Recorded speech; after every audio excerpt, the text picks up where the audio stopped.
then we'll stop right there. Forget everything about Muhammad. Do Christians believe that Jesus was born without a father? Yeah, but not because some dude 500 years after the fact wrote it, that's for sure. But then what do they take as their belief for Jesus being born without a father? Because eyewitnesses who knew Jesus' mother, a woman named Mary, talked with her. They talked with Joseph, and they found out that indeed Mary was a virgin. Before we get into this debate, make sure you subscribe to Bible Deep for more discussions exploring faith, scripture, and important questions about Christianity.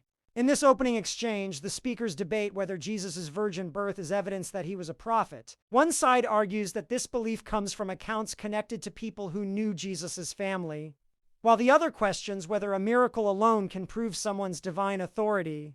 This sets up the bigger question of the discussion: how should we evaluate claims about miracles and religious truth? Then we'll stop right there. Forget everything about Muhammad. Do Christians believe that Jesus was born without a father? Yeah, but not because some dude 500 years after the fact wrote it, that's for sure. But then what do they take as their belief for Jesus being born without a father? Because eyewitnesses who knew Jesus' mother, a woman named Mary, talked with her.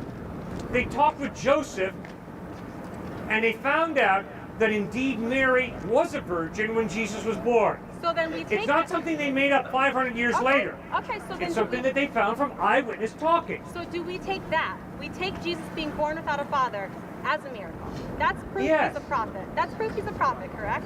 No. Why? Just because a miracle happens doesn't mean the dude's a prophet. Why? He could be a false prophet. So then why Miracles happen to why false doesn't your mom prophets. have a son without a father? What miracles happen to false prophets? We'll go over that right now. What miracles happen to false prophets? Man, if you get in the occult, you can go to seances, and demonic powers are shown, supernatural powers are shown.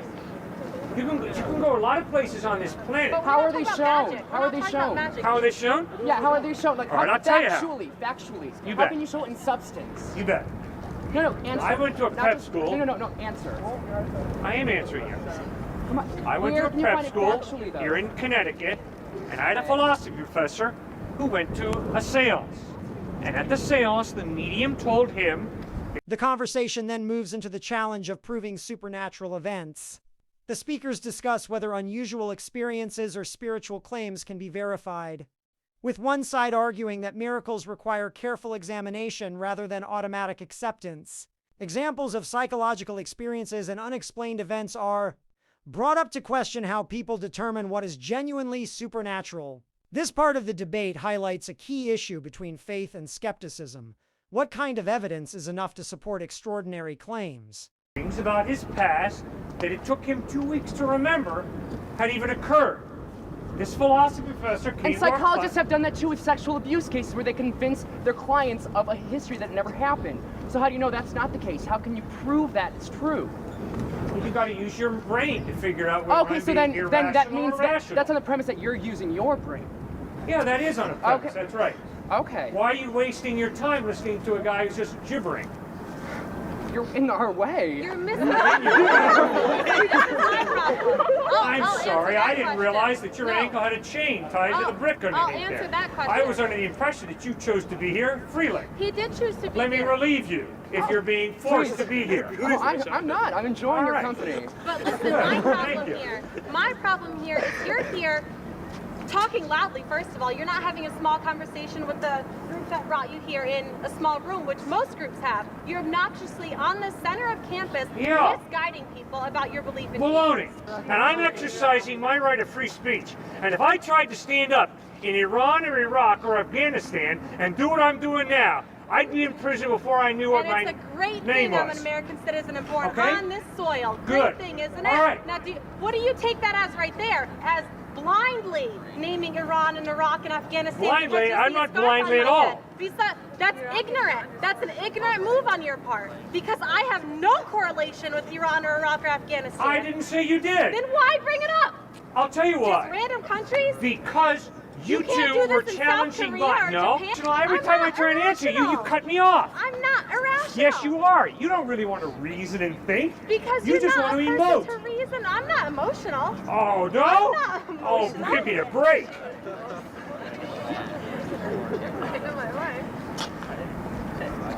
You were challenging free speech. He said I was in his way. No, I wasn't challenging. I was using my own free speech to question yours. Oh, you can do that all is day part of long. free I respect speech. that. So then, That's okay. not- And my point is, free speech I was making is a an right argument, that we though. have in the United States of America. Correct. And that in the I United celebrate. States, you look crazy right now. Pardon? Hold on You one look second. crazy in the United States, and if you went to Iran or Iraq, you look crazy there as well. You So hold on.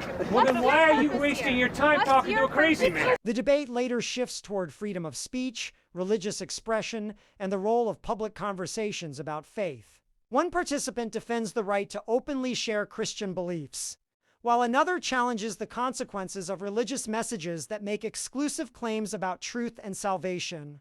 The discussion becomes centered around whether saying one belief is the only path to heaven automatically creates division, or whether it simply reflects a sincere religious conviction based on Scripture.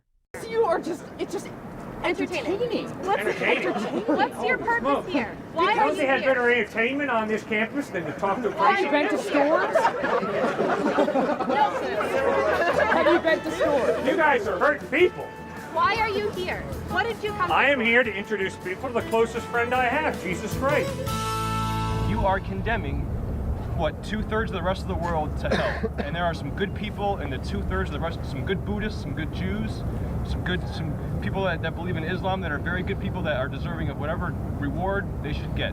And the problem with every religion has a way of excluding people that do not believe in exactly what they believe. It's a different version of the same thing. Okay. Except everyone has their own little password to get in. And once you say that only because the only way to heaven is through Jesus, you have now excluded and therefore dehumanized everybody else that does not accept Jesus. And you know what? That's wrong. Period. Okay. According to you, who goes to heaven? According to the Bible, the only way to heaven is through me, is through Jesus Christ. That's from the Bible. Okay, so you have a problem with that. You've articulated that very clearly. Yes, I do. So, according to you, who goes to heaven? Okay, we're not debating whether I even think heaven exists or not. That's not the point. Do you think heaven exists? I asked you a question to start this off, so don't flip it back on me. Well, I'll answer any question you ask. Answer my question. I'll answer it. Sure. All right. I will answer any question.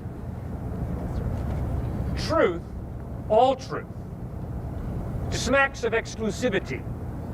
The statement 2 + 2 = 4 is incredibly exclusive. If I don't believe in Jesus, am I going to heaven? Are you allowing me to answer your question or not? Yes or no? It's yes or no, not 2 + 2. I'm It's sorry, I yes don't or give no. yes/no answers. All right. You know why? If you can reduce, Because you're full of it. and that's not judgmental, and that's being kind.